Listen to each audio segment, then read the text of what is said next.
Tomasz Słodki, witam Państwa bardzo serdecznie. W studiu witam moją gościnę Agnieszka Kuźmicka, właścicielka firmy EHS Consulting. Dzień dobry. Dzień dobry. Właśnie tak się zastanawiam, EHS czy bardziej z angielskiego? I taka wersja bardzo często jest stosowana przez klientów, więc nie wyprowadzam z błędu, bo nie są to błędne, czyli EHS Consulting bądź EHS Consulting. No, na telewizorze Safety, czyli bezpieczeństwo i dzisiaj właśnie o tym bezpieczeństwie w firmie porozmawiamy. Jak to się w ogóle zaczęło, że ty się postanowiłaś zajmować szeroko pojętym bezpieczeństwem w firmach?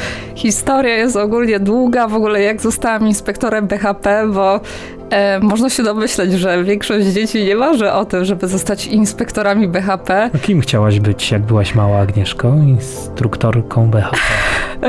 Różne pomysły mi przychodziły na myśl. Od zostania lekarzem, po prawnikiem, co powiedzmy po części ten drugi pomysł realizuję w późniejszym wieku, ale no jakby nigdy nie jest za późno, żeby realizować swoje jakby marzenia, plany. Natomiast no nigdy BHP jakoś nie było moją pasją, powiedzmy. Natomiast przypadkowo znalazłam ulotkę, czekając na egzamin na prawo jazdy. I zobaczyłam właśnie, że można bardzo szybko nabyć nowe kwalifikacje zawodowe, a ja wtedy byłam studentką i tak sobie myślę, no może to jest jakiś pomysł. No i tak powiedzmy od pierwszych zajęć jakoś zaczęło mi się to podobać, bo powiedzmy tematyka safety i bezpieczeństwa łączy różne elementy. Od prawa pracy przede wszystkim, po wiedzę taką trochę z zakresu inżynierii, zarządzania, bo też trzeba jakby wiedzieć, jak zarządzać ludźmi, żeby i pracowali efektywnie, ale też i bezpiecznie, więc jakby taka dosyć ciekawa według mnie branża. No i założyłaś firmę, ale w czasie bardzo niesprzyjającym, miesiąc przed rozpoczęciem pandemii. No to chyba stresująco było. Tak jak większość przedsiębiorców, pracodawców, tak nie wiedziała, co może ich czekać. Ja przeprowadziłam się do Warszawy w 2019. Tutaj poszukiwałam takiej pracy na etacie, jednak się okazało, że nie jest to do końca ten mój plan, który chciałabym realizować. I postanowiłam, że założę działalność, bo jak nie teraz, to kiedy? I w lutym 2020 założyłam działalność, a w marcu już wszystkie restrykcje covidowe weszły do Polski, więc tak sobie pomyślałam, no ciekawy okres na założenie działalności. No jako firma zajmująca się bezpieczeństwem, to może jednak złoty okres w takim razie, no bo to każdy zaczynał się zastanawiać, co my teraz tutaj będziemy robili, jak wprowadzimy środki bezpieczeństwa. Z jednej strony, gdybym sprowadzała z Chin albo z Azji maseczki, płyny do dezynfekcji, to może by był to dobry, złoty biznes. Natomiast no jeżeli chodzi o konsultacje, gdzie jakby tutaj prawodawstwo w Polsce w taki sposób wskazało, że jeżeli jest COVID, wszyscy siedzimy w domu, to nikomu nie są potrzebne szkolenia. Jeżeli mają być szkolenia, to tylko takie już naprawdę w ograniczonym zakresie. Także jeżeli chodzi o branżę doradczo-szkoleniową, no to słabo, tak? Bo jakby na sali już nie można było szkolić, wszystkie eventy, jakby ograniczony dostęp, także na pewno musiałam wtedy zmienić myślenie. I jak sobie poradziłaś?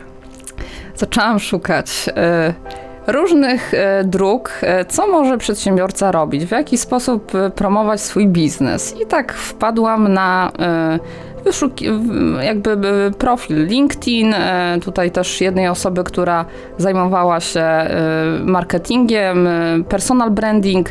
I tak zaczęłam czytać właśnie publikacje i tak sobie myślę, może to jest jakiś pomysł, tak? Może warto nie zamykać się, tylko właśnie szukać nowych rozwiązań. I tak powiedzmy małymi kroczkami od takich szkoleń online'owych zaczęłam po prostu otwierać się nie tylko na firmy, ale też na powiedzmy osoby prywatne, które chcą zdobyć w jakiś sposób tą wiedzę z zakresu bezpieczeństwa. No to w takim razie opowiedz, co z tym bezpieczeństwem, czym się dokładnie zajmujesz?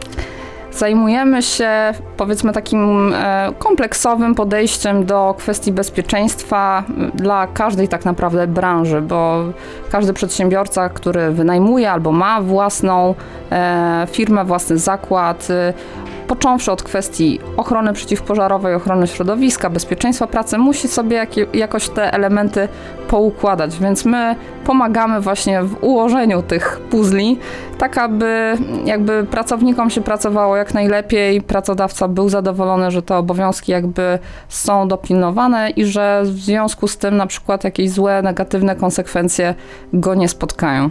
A tutaj trzeba pamiętać, że prawo dość mocno chroni pracownika i pracodawca rzeczywiście musi bardzo dużo kwestii zabezpieczyć, choćby nawet dobrze przygotowane krzesło obrotowe, które dla pracownika biurowego jest podstawą pracy. Ja się śmieję, bo niestety, ale te przepisy są nieżyciowe.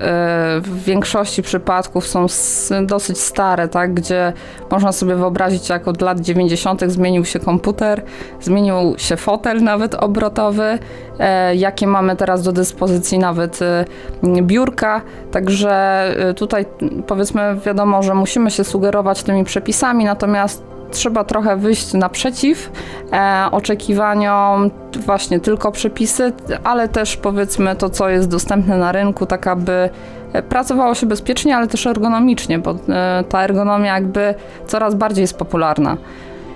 Coraz bardziej popularna w firmach, ale też pracodawcy chcą, żeby to wszystko było dobrze przygotowane, żeby pracownicy się dobrze czuli. Ja mam wrażenie, że trochę się zmienił rynek, prawda? Że to już nie jest tak jak kiedyś, że to tylko pracodawca wyznacza zasady. No teraz jest rynek pracownika, więc pracodawcom też zależy na tym, żeby pracownik po prostu dobrze się czuł w swojej firmie, a twoja pomoc, twoje konsultacje, twoje szkolenia mogą w tym pomóc.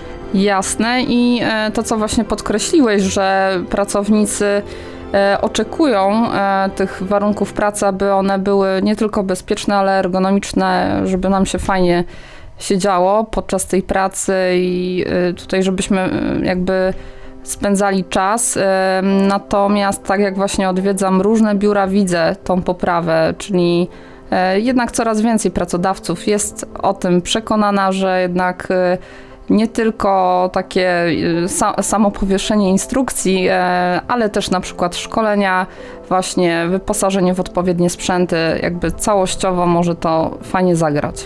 A jak obserwujesz różnice między małymi a dużymi miejscowościami, to różni się to jakoś, czy i w małych i w dużych miejscowościach generalnie wszyscy dbają o to, żeby było dobrze w firmie, a może właśnie nie dbają i twoja praca jest tutaj na wagę złota?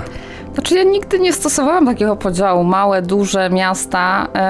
Ja widzę, że w Polsce ogólnie przez te 10-15 lat bardzo dużo się zmieniło, bo jednak bardzo dużo zakładów takich produkcyjnych, które zatrudniają kilkaset, kilka tysięcy pracowników, jednak znajdują się na obrzeżach miast. I to są duże korporacje, więc jakby w takich korporacjach przede wszystkim dba się o te kwestie bezpieczeństwa, bo to nie wynika tylko z regulacji prawnych w Polsce, ale takich powiedzmy odgórnie przyjętych na przykład za granicą.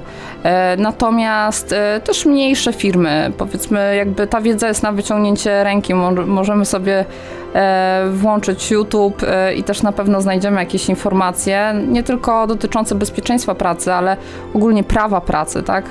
Więc pracodawcy są coraz bardziej wyedukowani, więc chcą też zmieniać, tak? Te warunki. Ja tak podpytuję, bo jeszcze pamiętam parę lat temu mój tato pracował w fabryce mebli i opowiadał mi właśnie, że właściciel tej fabryki z kijem gonił pracowników po zakładzie, wykrzykując na nich i przeklinając, i to było właśnie w małym mieście.